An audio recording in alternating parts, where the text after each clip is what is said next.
ദൈവനാമത്തിന് മഹത്വമുണ്ടാകട്ടെ.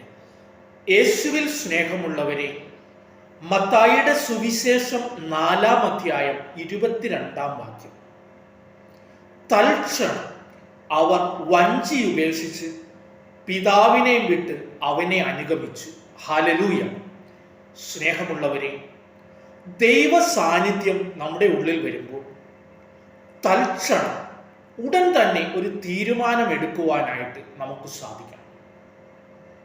എന്നാൽ മാത്രമേ നമുക്ക് പല കാര്യങ്ങളിലും വിജയിക്കുവാനായിട്ട് സാധിക്കുകയുള്ളൂ.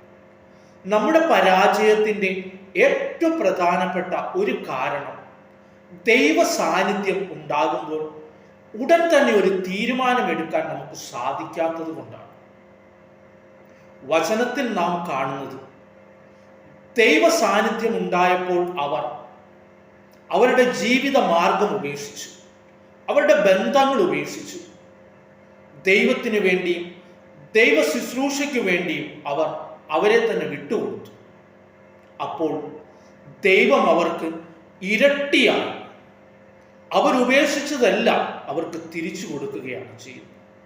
സ്നേഹമുള്ളവരെ, നമ്മളും ദൈവത്തിനു വേണ്ടിയോ ദൈവിക കാര്യങ്ങൾക്ക് വേണ്ടിയോ നമ്മെ തന്നെ വിട്ടുകൊടുത്താൽ നാം ഉപേക്ഷിക്കുന്നതിൻ്റെ ഇരട്ടിയായി ദൈവം നമുക്ക് തിരിച്ചു തരുമെന്ന് വചനം നമ്മെ പഠിപ്പിക്കുന്നുണ്ട്. അത് വിശ്വസിച്ചുകൊണ്ട് ജീവിക്കുവാൻ നമുക്ക് സാധിക്കട്ടെ. ദൈവം എല്ലാവരെയും സമൃദ്ധമായി അനുഗ്രഹിക്കട്ടെ. ആമേൻ.